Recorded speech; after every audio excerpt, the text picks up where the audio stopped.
तो बंधुओं, ये बालिकाएं भी माता कात्यायनी की, जो व्रज की अधिष्ठात्री देवी हैं, जो व्रजवासियों की कुल देवी हैं, उन माता कात्यायनी की पूजा करती हैं और नित्य प्रातः 3 बजे ही यमुना में स्नान करती हैं और यमुना में स्नान करके बालू की मूर्ति बनाकर, मिट्टी की मूर्ति बना करके उसका फूलों से श्रृंगार करके पूजन करती हैं और फिर फूलों से श्रृंगार करके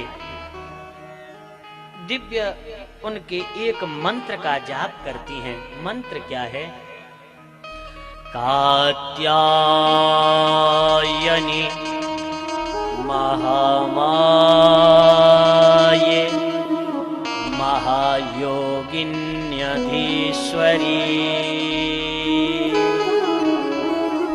नंदगोप सुतं देवी पतिं मे कुरुते नमः।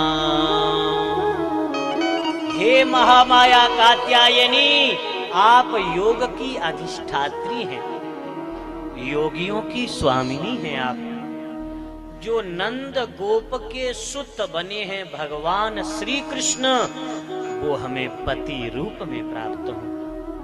इस मंत्र का जाप करती हैं। जिस कन्या के विवाह में विलंब हो रहा हो, खूब घर-बार देखे लेकिन बात नहीं बन पा रही, तो वह कन्या, वह बहन इस दिव्य मंत्र का जाप करे। कहीं भी शिव मंदिर हो, उस शिव मंदिर में जाकर के पूरे शिव परिवार का पूजन करे। माता गौरा का लाल तिलक लगा करके, रोली का लाल फूल चढ़ा करके, धूप दीप दिखा करके पूजन करे और जो यह मंत्र हमने अभी बोला है, इस मंत्र का श्रद्धा से जाप करे। इस व्यासपीठ से कह के जा रहा हूं, तुमने सोचा भी नहीं होगा, उससे अच्छा घर परिवार मिलेगा, तुम्हारी कामना से भी अच्छा तुम्हें घर मिलेगा और परिवार मिलेगा। बंधुओं, तो इस प्रकार यह ब्रज की कन्याएं, यह ब्रज की गोपियां साधना तो करती हैं, लेकिन कभी कभी हमसे धर्म की आड़ में अधर्म हो जाता है। हम तो सोच रहे हैं कि हमसे धर्म हो रहा है, लेकिन धर्म की आड़ में हम इतना बड़ा पाप कर लेते हैं कि जिसका प्रायश्चित भी नहीं होता, जिसका सीधा परिणाम ही मिलता है। तो आदरणीय बंधुओं, इनसे जो अपराध हो रहा था वो ये कि ये जल में निर्वस्त्र नहाया करती थी। छोटे छोटे बालक बालिकाएं, नहीं थी इतनी जानकारी, अपने जैसे मन हुआ नहा लिए। भाई कोई पाप विकार वासना तो उनके मन में है नहीं, वो तो निश्चल है, निष्काम है, उनके मन में ऐसा कोई भाव ही नहीं है।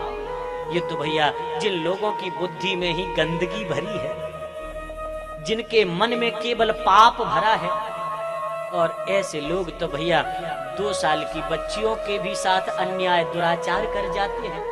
तो ऐसे राक्षसों के बारे में, ऐसे आताताइयों के बारे में भला कौन कहे? हमारे शास्त्रानुसार तो उन्हें मृत्यु दंड ही मिलना चाहिए, और हमारे देश में भी ऐसा कानून बनना चाहिए कि जो व्यक्ति ऐसे जघन्य अपराध करे उसे तत्काल मृत्यु दंड मिले, तत्क्षण उसे फांसी की सजा हो, तब जाकर के उन पापियों के उन दुष्कर्मों पर रोक लगाई जा सकती है। तो आदरणीय सज्जनों, कथा प्रेमी जनों, लेकिन इनसे जो भूल हुई उसको समझाने के लिए कन्हैया ने एक दिन इनसे बात भी करी, लेकिन किसी ने बात नहीं मानी। तो श्याम सुंदर एक लीला करते हैं, क्योंकि देखो, जब हम मानव देह लेकर के इस धरती पर आते हैं तो हमारा जन्म माता पिता के द्वारा होता है।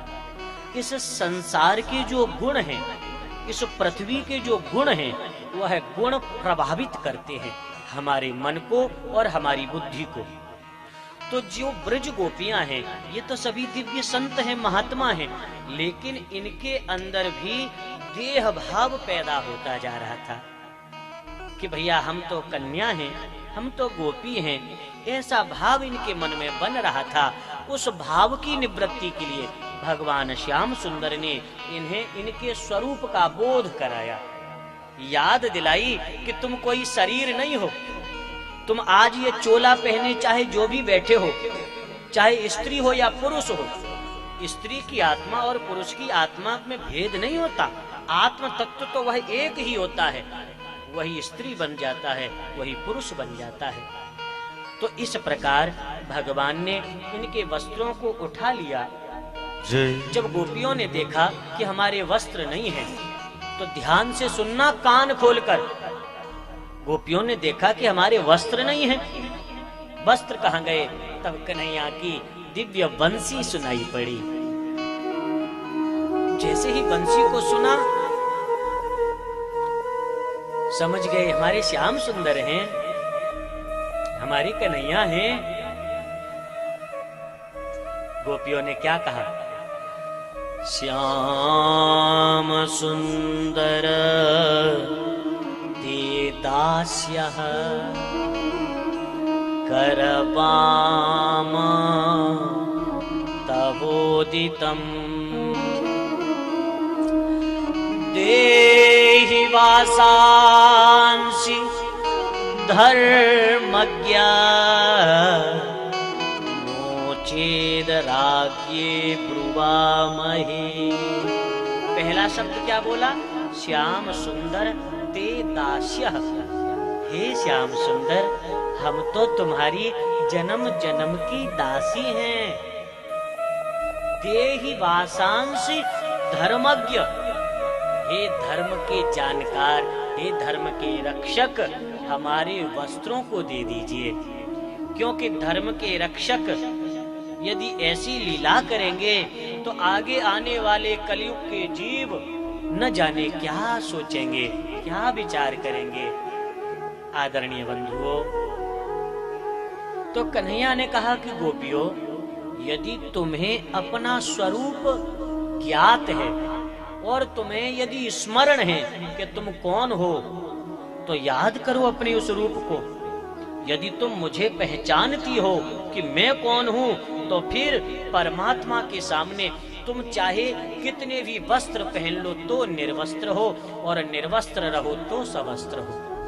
क्योंकि यह जो भावना है ना स्त्री पुरुष की, ये हम इंसानों में पाई जाती है, भगवान में नहीं।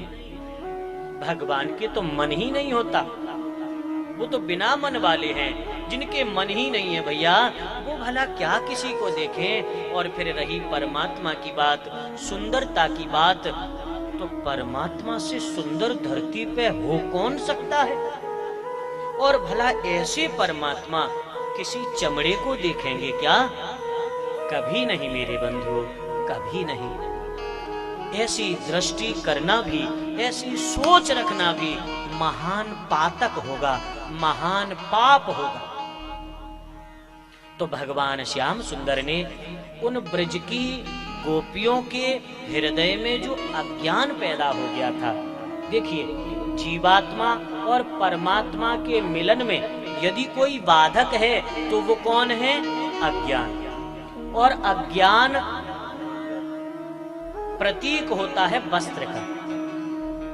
तो भगवान श्याम सुंदर ने उस गोपी रूपी जीव के हृदय में जो अज्ञान रूपी वस्त्र आ गया था, उस अज्ञान रूपी वस्त्र को चुराया है।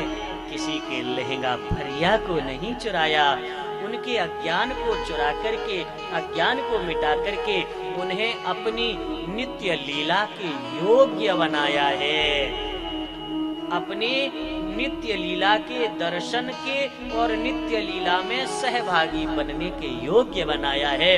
ताकि इन प्रेमियों, तो भगवान श्याम सुंदर ने इन ब्रज गोपियों को सनाथ किया है। आज के बाद जब गोपी घर पहुंची हैं, तो घर में जाकर के इन्होंने जब भोजन बनाती है ना, तो रोटी में दिखाई पड़ते हैं श्री कृष्ण। जब दूध दोहने जाती हैं, तो उस गाय के दूध में दिखाई देते हैं श्री कृष्ण। जब चूल्हे में आग जलाती हैं, तो उस आग में दिखाई पड़ते हैं श्री कृष्ण। कोई भी कार्य करती हैं, खाते पीते सोते जगते हर स्थिति में इन्हें हर समय केवल और केवल श्री कृष्ण दिखाई देते हैं, केवल श्री कृष्ण दिखाई देते हैं। राधा राधा कृष्ण राधा राधा कृष्ण राधा कृष्ण राधा